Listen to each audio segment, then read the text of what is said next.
29 March 2025 গুজরাটের ভরুচ শহরের বুলাউ জিআইডিসি এলাকা। যারা জানেন না তাদের জন্য বলে দিই, জিআইডিসি এলাকা হচ্ছে একটা বিশাল বড় ইন্ডাস্ট্রিয়াল এরিয়া, যেখানে প্রায় সারাদিনই কলকারখানার আওয়াজ আর অগুন্তি মানুষের ব্যস্ততা থাকে। এই বুলাউ লোকালিটির রাস্তার পাশ দিয়ে একটা বেশ বড় আর গভীর ড্রেনেজ লাইন গেছে। তো সেই দিন সন্ধ্যাবেলা মানে 29 মার্চ 2021 চারপাশটা যখন একটু থিতিয়ে আসছে, ঠিক সেই সময় ওই নালার পাশে একটা অদ্ভুত দৃশ্য দেখে স্থানীয় লোকেরা থমকে যায়। কয়েকটা রাস্তার কুকুর একটা বড় প্লাস্টিকের ব্যাগ নিয়ে নিজেদের মধ্যে তুমুল কাড়াকাড়ি করছে। কুকুরদের এই টানাটানির মধ্যেই হঠাৎ করে সেই প্লাস্টিকটা ছিঁড়ে যায়, আর সাথে সাথে চারপাশের বাতাসে ছড়িয়ে পড়ে একটা তীব্র পচা অসহ্য দুর্গন্ধ। আশেপাশের কয়েকজন উৎসুক লোক দেখার জন্য ওই ব্যাগটার কাছে এগিয়ে যান, এবং সেই ব্যাগটার কাছে যেতেই তারা যে দৃশ্য দেখতে পায় তাতে তাদের শিরদাঁড়া দিয়ে একটা হিমশীতল স্রোত বয়ে যায়। ব্যাগটা থেকে ছিটকে মাটিতে এসে পড়েছে একটা মানুষের একটা মাথা। আর তার থেকেও শকিং ব্যাপার কি জানেন, নৃশংসতার এখানে শেষ ছিল না। খুনি এতটাই চতুর আর নিষ্ঠুর ছিল যে মৃত মানুষটার পরিচয় যেন কেউ কোনোভাবে জানতে না পারে, সেজন্য একটা ধারালো ছুরি বা ব্লেড দিয়ে মুখের চামড়া আর অবয়ব একেবারে স্ক্র্যাচ করে বিকৃত করে দিয়েছে। নিমেষের মধ্যে এই খবরটা পুরো শিল্পাঞ্চলে ছড়িয়ে গেল। কয়েক ঘন্টার মধ্যেই শয়ে শয়ে মানুষের ভিড় জমে গেল ওই জায়গাটায়। খবর দেওয়া হলো পুলিশ স্টেশনে। পরিস্থিতির গুরুত্ব বুঝে সরাসরি চিফ অফ ডিস্ট্রিক্ট পুলিশ অর্থাৎ ডিআইজি নিজেই লোকাল ক্রাইম ব্রাঞ্চের অফিসারদের নিয়ে স্পটে এসে পৌঁছান।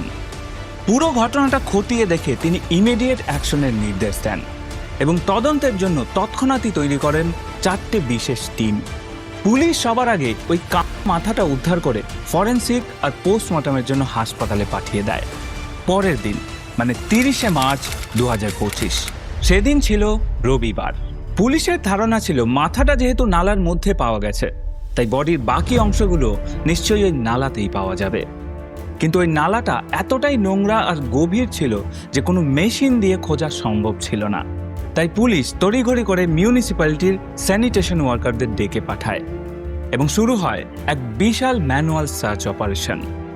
পুলিশ আর সাফাই কর্মীরা মিলে ওই দুর্গন্ধযুক্ত নালার ভেতরে নেমে প্রায় 1.5 কিলোমিটার এলাকা জুড়ে প্রত্যেকটা ইঞ্চি হাতড়ে খুঁজতে শুরু করে। এবং পুলিশের এই আন্দাজ কিন্তু একদম স্পট অন ছিল। যেখানে ওই মাথাটা পাওয়া গেছিল সেখান থেকে মাত্র 200 মিটার দূরেই ওই নালা থেকে উদ্ধার হয় আরও 2টো প্লাস্টিকের ব্যাগ, এবং বলার অপেক্ষার আগে না ওই 2টো প্লাস্টিকের ব্যাগ থেকে উদ্ধার হয় আরও 2টো দেহাংশ। প্রথমেই পাওয়া যায় মানুষের একটা কাটা ডান হাত। এই ডান হাতটা কিন্তু কোনো প্লাস্টিকে মোড়ানো ছিল না, সরাসরি ওই নালার মধ্যেই ফেলা ছিল। আর ঠিক তার কাছাকাছি জল থেকে উদ্ধার হয় আরেকটা কালো প্লাস্টিকের ব্যাগ, এবং ওই ব্যাগটা খুলতেই দেখা যায় কোমর থেকে হাঁটু পর্যন্ত বডির মাঝখানের একটা অংশ কেটে সেখানে ভরা আছে। এর ঠিক পরের দিন মানে 31 মার্চ 2025 সেদিন সোমবার। তল্লাশি কিন্তু তখনও থামেনি, কারণ তখনও পর্যন্ত ওই ব্যক্তির বুক, পেট, পা এবং বাম হাত এখনো অবধি পাওয়া যায়নি। তবে ওই দিন মানে সোমবার পুলিশ ওই একই ড্রেনেজ লাইনের কিছুটা দূর থেকে ওই নিহত মানুষের কাটা বাম হাতটাও উদ্ধার করতে সক্ষম হয়, এবং এই বাঁ হাতটাও ডান হাতের মতোই ওপেনলি নালাতে ফেলে দেওয়া হয়েছিল। একটানা 3 দিনের এই অপারেশনে পুলিশ নালা থেকে মোট 4টি দেহাংশ উদ্ধার করে। কাটা মাথা, ডান হাত, বাম হাত এবং কোমর থেকে হাঁটু পর্যন্ত একটা অংশ। এদিকে ততক্ষণে হাসপাতাল থেকে ডাক্তারদের প্রাথমিক পোস্টমর্টম রিপোর্টও চলে এসছে। এবার পোস্টমর্টম রিপোর্টে ডাক্তাররা জানান এই ব্যক্তিকে অন্তত 3 থেকে 4 দিন আগে কোনো প্রফেশনাল বা অত্যন্ত ধারালো অস্ত্র দিয়ে কাটা হয়েছে। পুরো বডিটাকে মোট 9টি টুকরো করা হয়েছিল, যার মধ্যে 5টা টুকরো এখনো নিখোঁজ। আর সব থেকে রহস্যের বিষয় ছিল ওই নালার আশেপাশে কিন্তু কোনো জামা কাপড়, মানি ব্যাগ কিংবা কোনো আইডি প্রুফ কিন্তু পাওয়া যায়নি। পুলিশ বেসিক্যালি একটা পচা গলা, কাটা মাথা আর 3টে দেহাংশ নিয়ে দাঁড়িয়ে আছে। কিন্তু ওই মানুষটা আসলে কে, আর কার সাথে তার এইরকম ভয়াবহ শত্রুতা ছিল যে তার এইরকম অবস্থা করেছে, এইসব জানার মতো কিন্তু কোনো ক্লু এখনো অবধি পুলিশের কাছে নেই। সত্যি কথা বলতে এটা পুলিশের কাছে একটা ব্লাইন্ড কেস। আর ঠিক এই জায়গা থেকেই ভরুচ পুলিশ শুরু করে অপরাধ বিজ্ঞানের এক অবিশ্বাস্য তদন্ত। নমস্কার, আমি অপূর্ব। আচ্ছা, আমাকে একটা কথা বলুন, আমাদের জীবনে বন্ধুত্ব শব্দটা কত পবিত্র, তাই না? বন্ধুত্ব মানে একটা বিশ্বাসের জায়গা, বন্ধুত্ব মানে একটা ভরসার জায়গা। রক্তের সম্পর্ক না থাকলেও একজন বন্ধুই পারে আমাদের সব থেকে বেশি কাছের মানুষ হয়ে উঠতে।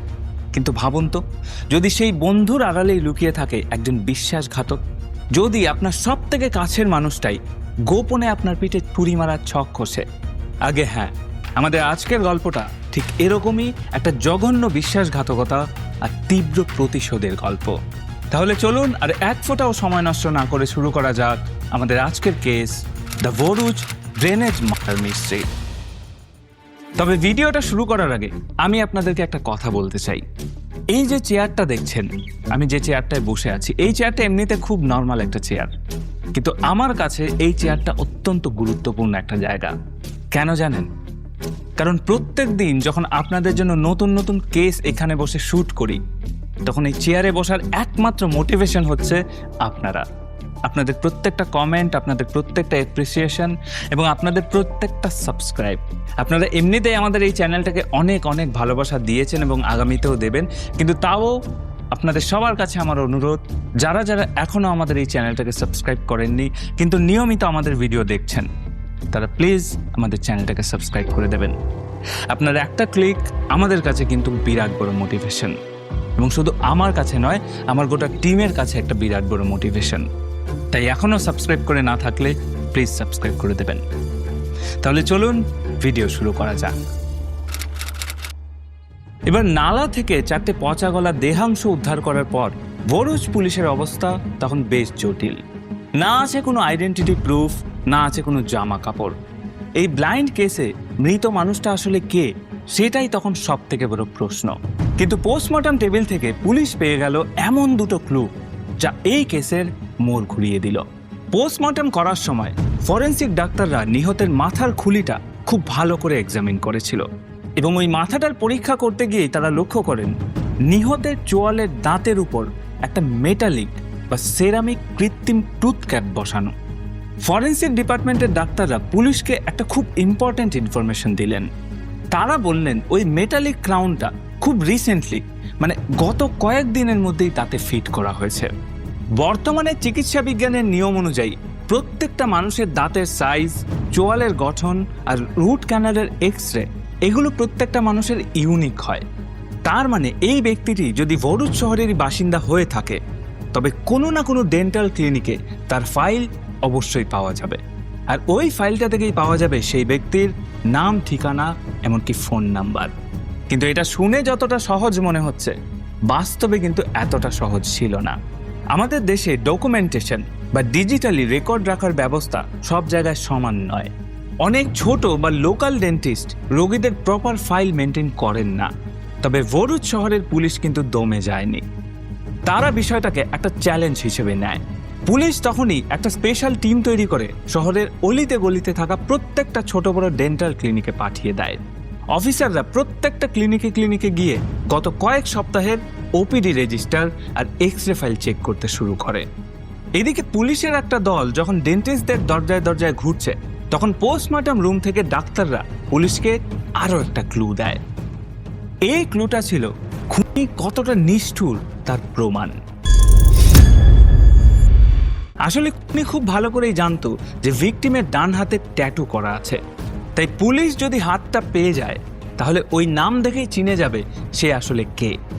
তাই লাশটাকে টুকরো টুকরো করার সময় ওই খুনি হাতের ওই ট্যাটু করা চামড়াটা একটা ধারালো ব্লেড বা ছুরি দিয়ে একেবারে চেঁচে আলাদা করে দিয়েছিল।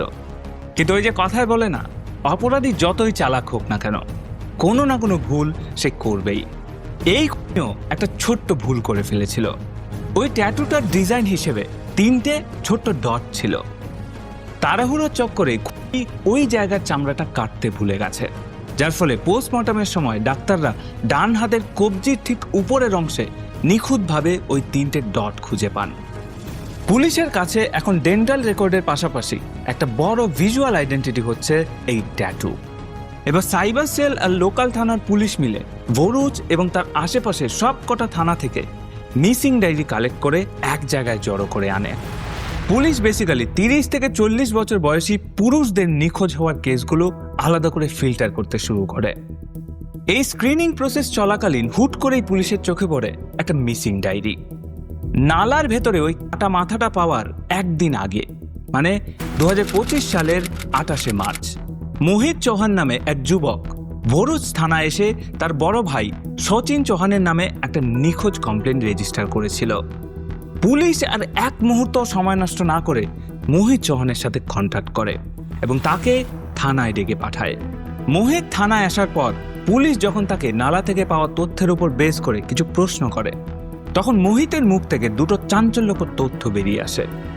মোহিত পুলিশকে জানায় শচীন গত কয়েকদিন ধরেই তীব্র দাঁতের যন্ত্রণায় ভুগছিল এবং ভরুচেরই একটা ক্লিনিকে গিয়ে নতুন একটা টুথকেপ পরে এসেছিল।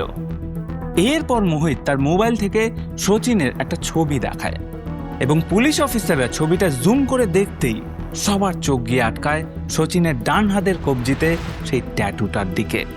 সেখানে স্পষ্ট লেখা ছিল সচিন, আর নামের ঠিক শেষ প্রান্তে সুন্দর করে আঁকা ছিল 3টে ডট।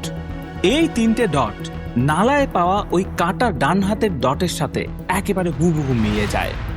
এই ডেন্টাল রেকর্ড আর ট্যাটুর ডটের ওই ডাবল ম্যাচ পাওয়ার পর পুলিশ অফিসিয়ালি 100% নিশ্চিত হয়ে যায় যে ওই নালা থেকে উদ্ধার হওয়া ক্ষতবিক্ষত লাশটা আর কারুর নয়, শচীন চৌহানেরই। কিন্তু কে এই শচীন চৌহান, আর কার সাথে তার এই রকম শত্রুতা ছিল যে তার এই অবস্থা করেছে সে? এইটা জানতে হলে আমাদেরকে শচীনের ব্যাকগ্রাউন্ড সম্পর্কে একটু জানতে হবে। 35 বছর বয়সী শচীন চৌহান অরিজিনালি উত্তরপ্রদেশের বিজনোরের বাসিন্দা, তবে গত 12 বছর ধরেই তিনি গুজরাটের ভরুচ শহরেই সেটেলড এবং এখানকার একটা বেশ নামি ফার্মাসিউটিক্যাল কোম্পানিতে বেশ ভালো একটা পোস্টে চাকরি করতেন। তো বুঝতেই পারছেন তার আর্থিক অবস্থা বেশ ভালোই ছিল এবং এই আর্থিক অবস্থা ভালো থাকার কারণে শচীন ভরুচের একটা পশ এরিয়াতে বেদান্ত সোসাইটি নামে একটা ফ্ল্যাটে ভাড়া থাকতেন এবং তার সাথে থাকতেন তার ওয়াইফ পারুল আর 4 বছরের একটা ছোট্ট ছেলে শ্রীবাস। যাই হোক, এটা তো গেল শচীনের পরিচয়, কিন্তু শচীন নিখোঁজ হলো কিভাবে আর কে বা কারা তার এই রকম অবস্থা করেছে? এই প্রশ্নের উত্তর খুঁজতে গিয়ে পুলিশ পৌঁছে যায় বেদান্ত সোসাইটির সেই ফ্ল্যাটে। কিন্তু সেখানে গিয়ে পুলিশ দেখে শচীনের ফ্ল্যাটের মেইন ডোরে একটা বিশাল বড় তালা ঝুলছে। আশেপাশের প্রতিবেশীদের জিজ্ঞাসা করে জানা যায় নালায় লাশ পাওয়ার কয়েকদিন আগেই শচীনের ওয়াইফ পারুল তার ছেলেকে নিয়ে তড়িঘড়ি করে উত্তরপ্রদেশের নিজের বাপের বাড়ি চলে গেছে।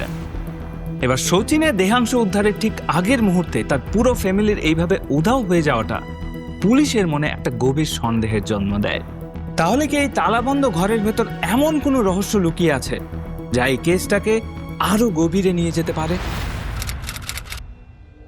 শচীনের ফ্ল্যাটে একটা বড় তালা দেখে পুলিশের মনে খটকা লেগেছিল।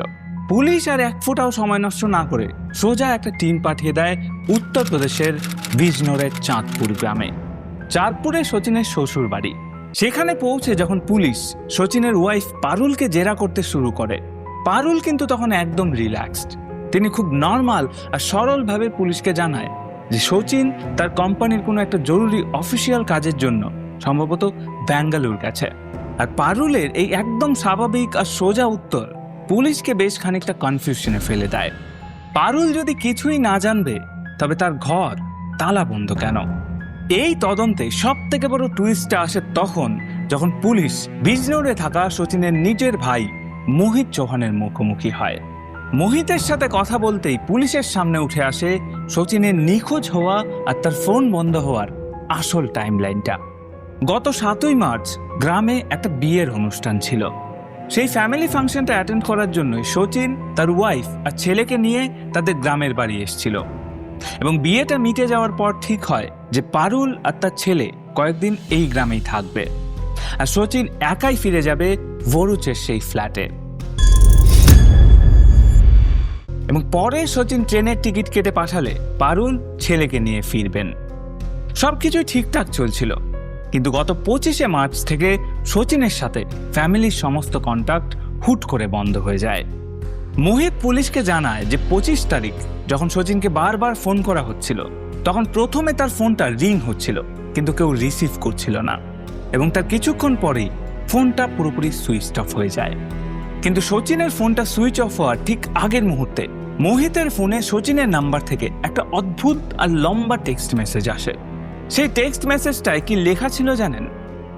মেসেজটা ছিল এইরকম: আমি পারুলকে ডিভোর্স দিতে চাই, কারণ আমার অন্য একটা মেয়ের সাথে সম্পর্ক তৈরি হয়েছে। তাছাড়া আমি একজনের কাছ থেকে অনেক টাকা ধার নিয়েছিলাম, তা নিয়ে আমাদের মধ্যে প্রচণ্ড ঝগড়া হয় এবং রাগের মাথায় আমি সেই লোকটাকে খুন করে ফেলেছি। তাই পুলিশের থেকে বাঁচতে আমি এখন অনেক দূরে পালিয়ে যাচ্ছি। মোহিতের এই মেসেজটা পড়েই খটকা লেগেছিল, কারণ মোহিত তার ভাইকে খুব ভালো করেই চেনে। সচিনের মেসেজ লেখার ধরন, ভাষা বা স্টাইল কোনোটাই এই মেসেজের সাথে মিল ছিল না। তখন মোহিতের সন্দেহ হয় যে তার ভাই নিশ্চয়ই কোনো বড়সড় বিপদে পড়েছে, অথবা কেউ সচিনের ফোনটা অন্যায়ভাবে ব্যবহার করছে। আর এই ভয়ের চোটেই মোহিত আর এক মুহূর্ত ঘরে বসে থাকতে পারেনি। সে তখনই তাড়াতাড়ি করে রওনা দেয় ভরুচের উদ্দেশ্যে এবং 28শে মার্চ মোহিত গিয়ে পৌঁছায় ভরুচের সেই লোকাল থানায়, যেখানে গিয়ে মোহিত নিজের ভাইয়ের একটা নিখোঁজ ডায়েরি করেছিল। এবার মোহিত যখন ভরুচ এসে সচিনের ফ্ল্যাট তালাবন্ধ দেখতে পায়, তখন সে স্বাভাবিকভাবেই সচিনের সব থেকে কাছের বন্ধু শৈলেন্দ্র সিংয়ের সাথে কন্ট্যাক্ট করে। শৈলেন্দ্র আর সচিন দুজনেই বিজনোরের ছেলে এবং গত 12 বছর ধরে ভরুচে একসাথেই চাকরি করছে দুজনে। মোহিতের মুখে ভাইয়ের এই নিখোঁজ হবার খবর আর এই অদ্ভুত মেসেজের কথা শুনে শৈলেন্দ্র তো একদম আকাশ থেকে পড়ে। সে রীতিমতো টেনশনে পড়ে যায় এবং এরপর থেকে শৈলেন্দ্র এক মুহূর্তের জন্য মোহিতকে একা ছাড়েননি, বরং উল্টে মোহিতকে নিজের কাছে থাকার ব্যবস্থা করে দেয়। তারপর 28শে মার্চ মোহিতকে সাথে নিয়েই থানায় যায় মিসিং ডায়েরি করাতে। শুধু তাই নয়, সচিনকে খোঁজার জন্য শহরের কোথায় কোথায় যাওয়া দরকার সেই সমস্ত জায়গা মোহিতকে সাথে নিয়ে ঘুরে ঘুরে দেখে শৈলেন্দ্র। কিন্তু মোহিতকে সান্ত্বনা দিয়ে বিজনোর ফেরত পাঠিয়ে দেওয়ার পরেই ঘটে আসল ঘটনা। হুট করেই শৈলেন্দ্রর নিজের মোবাইল ফোনটাও পুরোপুরি সুইচ অফ হয়ে যায়। আর ঠিক এই জায়গাতেই ভরুচ পুলিশের খটকা লাগে। একটা মানুষ নিখোঁজ, আর তার খোঁজ করতে আসা পরম বন্ধু হঠাৎ করে গায়েব। ভরুচ পুলিশের সাইবার ক্রাইম সেল এবার পুরোপুরি অ্যাকশনে নামে। তারা তৎক্ষণাৎ সচিন এবং শৈলেন্দ্র এই দুজনের কল রেকর্ডস বের করতে শুরু করে। আর এই কল রেকর্ডস চেক করতে গিয়েই পুলিশের সামনে উঠে আসে একটা অদ্ভুত সন্দেহজনক প্যাটার্ন। দেখা যায় সচিনের ফোনটা যেদিন থেকে বন্ধ হয়েছে তার বেশ কিছুদিন আগে থেকে তার এবং শৈলেন্দ্রর মধ্যে কোনো ইনকামিং বা আউটগোয়িং কল হয়নি, মানে দুজনের মধ্যে কোনো কথা হয়নি। এদিকে শৈলেন্দ্রর ফোনটা যেদিন থেকে বন্ধ হয়েছে তারও বেশ কিছুদিন আগে থেকেই তারও সমস্ত ইনকামিং এবং আউটগোয়িং কল বন্ধ। সে শুধুমাত্র তার ফ্যামিলি বা কলিগ যাদের সাথে কথা বলতেন তাদের সাথে কথা বলতেন টেক্সট মেসেজের মাধ্যমে।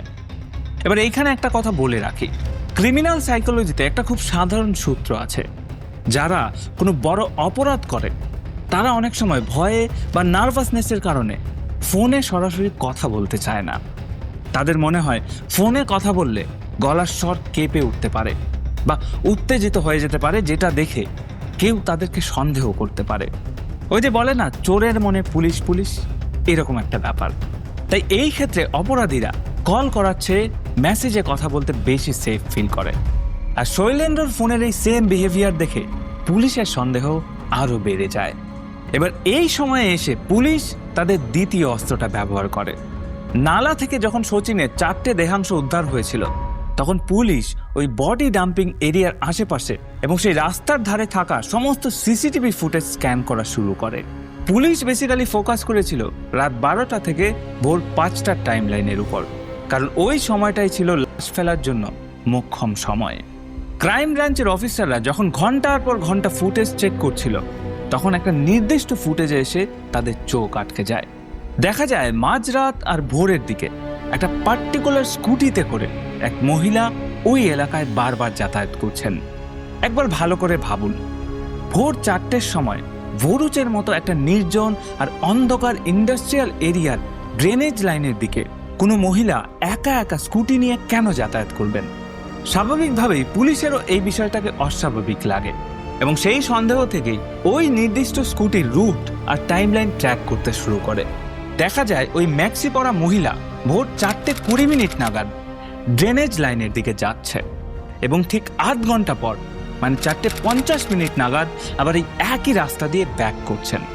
পুলিশ এবার ওই ফুটেজটাকে ম্যাক্সিমাম জুম করে অত্যন্ত নিখুঁতভাবে ওই ব্যক্তির বডি ল্যাঙ্গুয়েজ দেখার চেষ্টা করে। আর তখনই বেরিয়ে আসে আসল সত্যিটা। পোশাকটা একটা আলগা মেক্সি গাউন হলেও ওই ব্যক্তির স্কুটি চালানোর স্টাইল এবং বসার ধরন আর চৌড়া কাঁধ দেখে পুলিশ একদম শিওর হয়ে যায় যে এটা কোনো নারী নন। আসলে কোনো পুরুষ নারীর ছদ্মবেশে এই স্কুটিটা চালাচ্ছে। শুধু তাই নয়, চেহারা লুকানোর জন্য মুখে স্কার্ফ পরে হাতে লম্বা হ্যান্ড গ্লাভসও পরেছিল। আর এই অদ্ভুত বিষয়টা দেখার পর পুলিশ যখন ওই স্কুটিটার নাম্বার প্লেটটা ট্র্যাক করে তখন দেখা যায় ওই স্কুটিটা আর কারুর নয়, স্বয়ং শৈলেন্দ্র সিং এর। এবার সাইবার সেলের দেওয়া মেসেজের ক্লু আর সিসিটিভির এই ছদ্মবেশী স্কুটি চালকের অকাট্য প্রমাণ মিলিয়ে পুলিশ এক প্রকার নিশ্চিত হয়ে যায় যে এই গোটা খেলার মাস্টার মাইন্ড আর খুনি আসলে শচীনের সেই পরম বন্ধু শৈলেন্দ্রই। কিন্তু শৈলেন্দ্র তো এখন গায়েব, তার ফোনও বন্ধ। সে কোথায় গেল? এবার ভরুচ পুলিশ শৈলেন্দ্রর বন্ধ ফোনের IMEI নাম্বারটা সার্ভুলেন্সে রেখে ট্র্যাক করতে শুরু করে। জানা যায় শৈলেন্দ্র গুজরাট ছেড়ে অলরেডি উত্তরপ্রদেশের দিকে পালিয়ে গেছে। ভরুচ পুলিশ সাথে সাথে উত্তরপ্রদেশ পুলিশের সাথে কন্ট্যাক্ট করে এবং 2 স্টেটের পুলিশ মিলে একটা জয়েন্ট অপারেশন শুরু করে। উত্তরপ্রদেশ পুলিশ প্রথমে শৈলেন্দ্রর লোকেশন ট্র্যাক করে এবং তারপর একটা স্পেশাল টিম বানিয়ে যোগীপুর এলাকার কাছে ওত পেতে বসে থাকে। এবং ফাইনালি 2 এপ্রিল 2025 মানে এই ঘটনার প্রায় 3-4 দিন পর যোগীপুর থেকে শৈলেন্দ্রকে গ্রেফতার করে পুলিশ। শুরুতে শৈলেন্দ্র পুলিশকে দেখেও একদম কনফিডেন্ট ছিল। সে নানা রকম ভাবে মন গড়া গল্প বলে পুলিশকে বিভ্রান্ত করার চেষ্টা করছিল।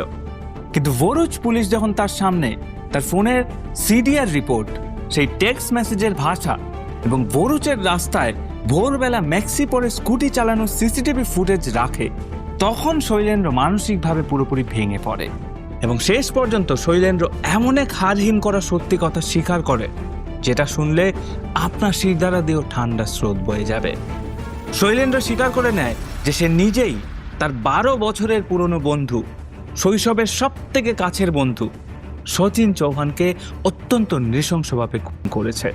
এবং শুধু নয়, তারপর তার বডিটাকে টুকরো টুকরো করে কেটে ওই নোংরা নালায় ভাসিয়ে দিয়েছে। কিন্তু এবার যে প্রশ্নটা সব থেকে বেশি ইম্পর্টেন্ট সেটা হচ্ছে কেন? কি এমন ঘটেছিল এই 2 বন্ধুর মধ্যে যে তার পরিণতি এই রকম হলো? শচীন চৌহান আর শৈলেন্দ্র সিং দুজনেই ছিল উত্তরপ্রদেশের বিজনোরের মধ্যবিত্ত ঘরের ছেলে। আজ থেকে প্রায় 12 বছর আগে দুজনে একসাথে গ্র্যাজুয়েশন কমপ্লিট করার পর নিজের কেরিয়ার গড়ার জন্য গুজরাটে পাড়ি দিয়েছিল। ভরুচের কাছে দাহেজা নামের একটা বিশাল ইন্ডাস্ট্রিয়াল বেল্ট আছে। সেখানে 2টো আলাদা আলাদা ফেমাস ফার্মাসিউটিক্যাল কোম্পানিতে দুজনে বেশ ভালো পদে চাকরি করত। একে তো একই শহরের ছেলে, তার উপর একসাথে এত বড় একটা স্ট্রাগল করা, তার ফলে তাদের বন্ডিংটা ছিল একেবারে গদগদ। 2023 সালের শুরুর দিকের কথা। শৈলেন্দ্র তার ওয়াইফের সাথে ভরুচের হরিদাম সোসাইটির একটা ফ্ল্যাটে রেন্টে থাকতেন। অন্যদিকে শচীনের ফ্যামিলি মানে তার ওয়াইফ আর বাচ্চা তখনও উত্তরপ্রদেশের গ্রামেই থাকতো। শচীন ভরুচে একা একা একটা ছোট্ট রুম ভাড়া নিয়ে থাকতো। গুজরাটের মতো জায়গায় 2টো আলাদা ফ্ল্যাটের রেন্ট আর ডেইলি লাইফের খরচ সামলানো বেশ কস্টলি ছিল। শৈলেন্দ্র তার ছোটবেলার বন্ধুর এই ফিনান্সিয়াল প্রবলেমটার কথা চিন্তা করে একটা আইডিয়া দেয়। সে শচীনকে অফার করে আলাদা ফ্ল্যাটে রেন্ট না দিয়ে শচীন যেন তাদের হরিদাম সোসাইটির ফ্ল্যাটে এসে থাকতে শুরু করে। এতে দুজনেরই খরচ কিছুটা হলেও কমবে আর তাছাড়া একসাথে থাকাও হবে। এবার কাছের বন্ধুর এই অফারটা শচীন খুব খুশি মনে অ্যাকসেপ্ট করে নেয়। আর দেরি না করে শৈলেন্দ্র সাজানো সংসারে একেবারে ফ্যামিলি মেম্বারের মতো শিফট হয়ে যায় শচীন। কিন্তু শৈলেন্দ্র ভাবতেও পারেনি যে বন্ধুকে তিনি নিজের ঘরের অন্দরে জায়গা দিলেন সে শচীনের মনের ভেতরে আসলে কি ছিল। 2023 সালের মাঝামাঝি সময়ে শচীন এমন একটা কাজ করে বসে যা মানুষের সমস্ত নৈতিকতা আর বিশ্বাসের সীমাকে পার করে যায়। একদিন শৈলেন্দ্র অফিসের একটা কাজে বা কোনো পার্সোনাল দরকারে ঘরের বাইরে গিয়েছিল আর ফ্ল্যাটে ওই মুহূর্তে শচীন আর শৈলেন্দ্রর ওয়াইফ ছাড়া আর কেউ ছিল না। ঠিক সেই সুযোগে শৈলেন্দ্রর ওয়াইফ যখন বাথরুমে স্নান করছিল, শচীন চোরের মতো চুপি চুপি বাথরুমের জানলা দিয়ে নিজের ফোনটাকে গলিয়ে তার একটা আপত্তিকর ভিডিও রেকর্ড করে নিয়েছিল। এই ঘটনার পর বেশ কয়েক মাস কেটে যায়।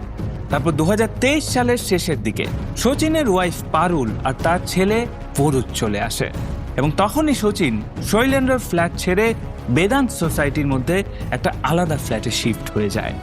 এই বাড়ি বদলানোর পরেও শৈলেন্দ্র বা তার ওয়াইফ কেউই বিন্দুমাত্র টের পায়নি যে তাদের সম্মান আর গোপনীয়তার একটা ভিডিও শচীনের ফোনে একটা ব্ল্যাকমেল টুল হিসেবে লুকিয়ে আছে।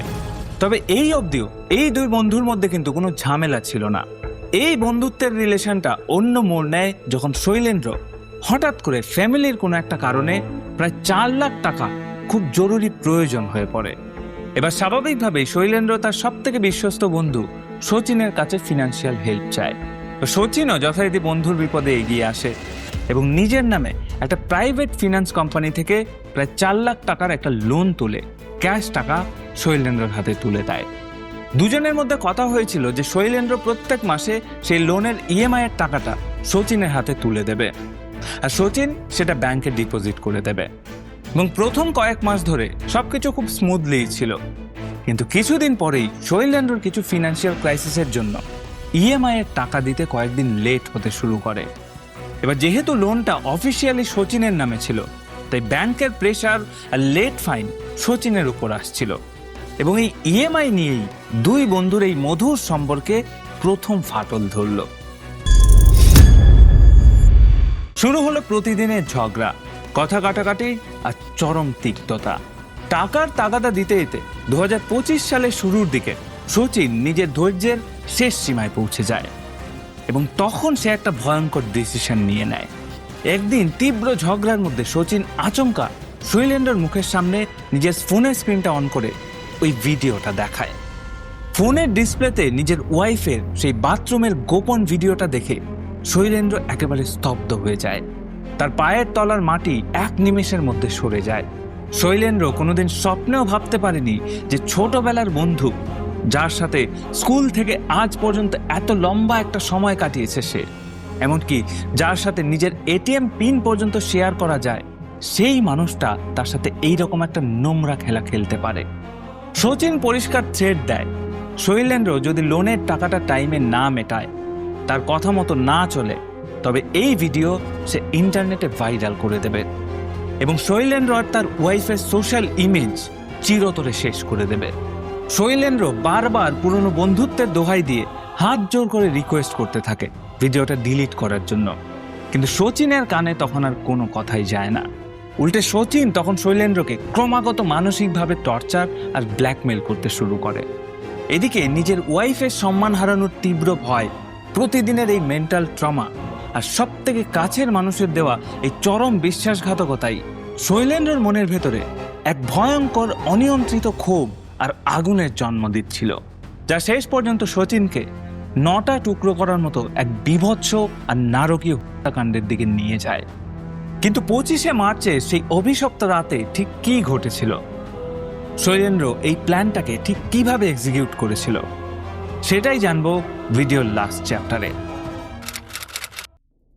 শৈলেন্দ্রের মেইন টার্গেট কিন্তু শচীনকে খুন করা ছিল না। সে শুধু চেয়েছিল যে কোনো উপায়ে নিজের স্ত্রীর সম্মান বাঁচাতে আর শচীনের মোবাইল থেকে সেই গোপন ভিডিওটা চিরতরে ডিলিট করে দিতে। আর সেই উদ্দেশ্য নিয়েই সে একটা প্ল্যান তৈরি করে।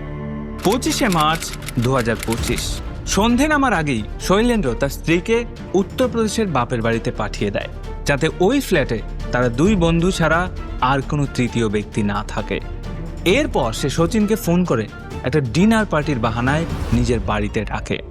সেদিন রাতে শচীনকে একেবারে ভরপুর মদ খাওয়ায় শৈলেন্দ্র।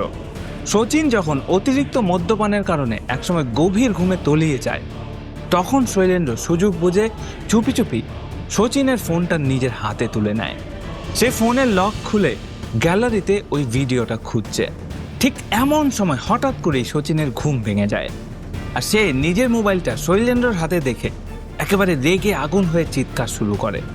ব্যাস, নিমেষের মধ্যেই শুরু হয় তুমুল ধস্তাধস্তি এবং এক সময় এই ধস্তাধস্তি গিয়ে পৌঁছায় মারামারিতে। সচিনের উপর শৈলেন্দ্রর একটা ক্ষোভ তো ছিলই, তার উপর ওই মুহূর্তে ভিডিওটা ডিলিট করতে না পারায় এক চরম হতাশা কাজ করছিল শৈলেন্দ্রর ভেতরে। শৈলেন্দ্র নিজের উপর সমস্ত কন্ট্রোল হারিয়ে ফেলে। সে দৌড়ে ছুটে যায় রান্নাঘরে এবং সেখান থেকে একটা ধারালো ছুরি নিয়ে এসে সচিনের ঘাড়, বুক আর পেটে একের পর এক নৃশংসভাবে আঘাত করতে শুরু করে। আঘাতের পরিমাণ এতটাই বেশি ছিল যে সচিন কিছু বুঝে ওঠার আগেই রক্তাক্ত অবস্থায় মারা যান। এবার খুনটা তো হয়ে গেল, কিন্তু এর পরের 3টে দিন অর্থাৎ 26 থেকে 29শে মার্চ পর্যন্ত শৈলেন্দ্র যে প্রমাণ লোপাটের চেষ্টা চালিয়েছিল সেটা শুনলে গায়ের লোম খাড়া হয়ে যাবে। খুন করার পর সে কিন্তু একটুও ভয় পায়নি। 26শে মার্চ সকালে সে একেবারে ঠান্ডা মাথায় বাজারে যায় এবং একটা কাঠ কাটার করাত নিয়ে আসে। সেই করাত দিয়ে নিজের ফ্ল্যাটে বসেই সচিনের মৃতদেহটাকে অত্যন্ত নিখুঁতভাবে 9টা টুকরো করে। সচিনের পরিচয় যেন কেউ জানতে না পারে তাই একটা ব্লেড দিয়ে সচিনের ডান হাতে নাম লেখা ট্যাটুটা চামড়া তুলে নেয়। কিন্তু এর থেকেও শকিং ব্যাপার কি জানেন? এই 3 দিন শৈলেন্দ্র একটা মারাত্মক ডাবল লাইফ কাটিয়েছে। দিনের বেলা সে একেবারে নর্মাল কর্পোরেট এমপ্লয়ীদের মতো রেডি হয়ে অফিস যেত, সবার সাথে হাসি মুখে কথা বলতো, কাজ করত, যেন কিছুই হয়নি। এমনকি 28শে মার্চ যখন সচিনের ভাই মোহিত ভরুচে এলেন, তখন এই শৈলেন্দ্রই মোহিতকে সাথে নিয়ে পুলিশ স্টেশনে যায় সচিনকে খোঁজার নাটক করতে। অথচ সচিনের কাটা বডিটা তখনও তার ঘরের ভেতরেই প্লাস্টিকের ব্যাগে বন্দি। তো দিনের বেলা এইরকম একটা লাইফ লিড করত, আর রাত হলেই শৈলেন্দ্র এক অদ্ভুত ছদ্মবেশ নিত।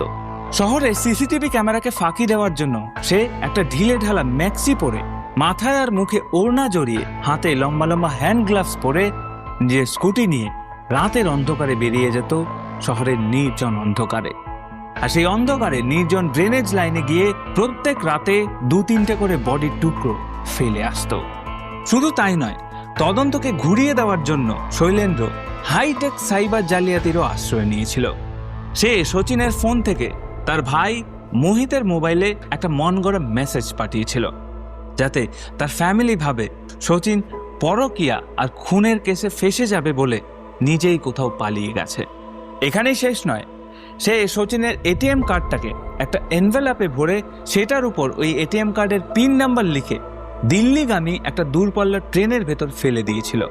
সে খুব ভালো করেই জানতো ট্রেনের কোনো প্যাসেঞ্জার যখন লোভের বসে দিল্লির কোনো এটিএম থেকে টাকা তুলতে যাবে, তখন পুলিশের সাইবার সেল দিল্লির লোকেশন ট্র্যাক করবে আর ভাববে সচিন দিল্লিতেই লুকিয়ে আছে। আর এই এটিএম কার্ড ফেলে দেওয়ার আগেই যেহেতু পিন নাম্বার জানা ছিল, তাই শৈলেন্দ্র গুগল পের মাধ্যমে সচিনের ব্যাংক অ্যাকাউন্টে আরও 20,000 টাকা নিজেই পাঠিয়ে দিয়েছিল, যাতে যে ভদ্রলোক ওই এটিএম কার্ডটা পায় তার টাকা তুলতে কোনো অসুবিধা না হয়। ভাবতে পারছেন মানুষ কতটা চালাক হলে এই রকম কিছু ভাবতে পারে? যাই হোক, এবার আসা যাক এই কেসের বর্তমান পরিস্থিতিতে।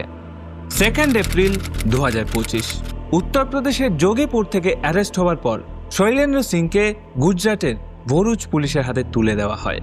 বর্তমানে সে জুডিশিয়াল কাস্টাডিতে ভরুচের সেন্ট্রাল জেলেই বন্দী আছে।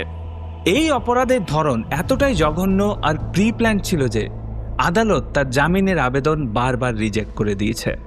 ভরুচ পুলিশ আর লোকাল ক্রাইম ব্রাঞ্চ অলরেডি আদালতে মার্ডার, প্রমাণ লোপাট আর ডিজিটাল জালিয়াতির সুনির্দিষ্ট ধারায় চার্জশিট ফাইল করে দিয়েছে। পুলিশের কাছে শৈলেন্দ্রর বিরুদ্ধে একেবারে অকাট্য প্রমাণ রয়েছে। ফরেন্সিক ডিপার্টমেন্টের দেওয়া সেই দাঁতের রেকর্ড, শৈলেন্দ্রর বাড়ি থেকে উদ্ধার হওয়া সচিনের রক্তমাখা সেই করাত, ছুরি আর সিসিটিভি ফুটেজ, এই সব কিছু মিলিয়ে দেখলে শৈলেন্দ্রর যাবজ্জীবন কারাদণ্ড বা মৃত্যুদণ্ডের সাজা পাওয়ারও সম্ভাবনা রয়েছে। আইনগতভাবে দেখতে গেলে শৈলেন্দ্রর তো শাস্তি হবেই, কিন্তু এই কেসটা বা এই ঘটনাটা দুটো সাজানো গোছানো পরিবারকে চিরতরে শেষ করে দিয়েছে। সচিনের 4 বছরের নিষ্পাপ সন্তান আর তার ওয়াইফ পারুল আর চরম সামাজিক লাঞ্ছনা আর ট্রমার মধ্যে দিন কাটাচ্ছে। অন্যদিকে নিজের সম্মান আর সংসার বাঁচাতে গিয়ে শৈলেন্দ্রর ওয়াইফও একেবারে নিঃস্ব হয়ে গেছে। তার জন্য তার স্বামীর এরকম ভয়ঙ্কর অপরাধের কালো দাগ তাকে সারা জীবন বয়ে বেড়াতে হবে। বিশ্বাসের এরকম নির্মম অপমৃত্যু হয়তো সত্যিই খুব কম দেখা যায়। যাই হোক, এই ছিল আমাদের আজকের কেস, ভরুচ ড্রেনেজ মিস্ট্রি। এই কেসে দাঁড়িয়ে আপনি কাকে দোষী বলবেন, আপনার কি মনে হয় সেটা কমেন্ট করে অবশ্যই জানাবেন। কারণ এখানে দুটো চরিত্র, একটা হচ্ছে শৈলেন্দ্র, একটা হচ্ছে শচীন, এই দুটো চরিত্রই কিন্তু নিজেদের জায়গা থেকে যথেষ্ট পরিমাণ অপরাধী। শচীনও কিন্তু গোপনে তার শৈলেন্দ্রর স্ত্রীর যে ভিডিওটা বানিয়েছিল সেটা কিন্তু তার বানানো উচিত হয়নি, এবং বানানোর পরে সেটা দিয়ে আবার শৈলেন্দ্রকে ব্ল্যাকমেল করাও কিন্তু উচিত হয়নি। আবার অন্যদিকে এই ব্ল্যাকমেলিং থেকে বাঁচতে গিয়ে শৈলেন্দ্র যেটা করেছে সেটাও একেবারেই উচিত হয়নি। তো আপনার কি মনে হয় এই কেসটায় কে সব থেকে বেশি দোষী, সেটা অবশ্যই কমেন্ট করে জানাবেন। আর আমরা এই ভিডিওটা শেষ করছি এখানেই, দেখা হবে অন্য কোনো ভিডিওতে। ততক্ষণ অবধি ভালো থাকবেন, সুস্থ থাকবেন এবং অবশ্যই সাবধানে থাকবেন।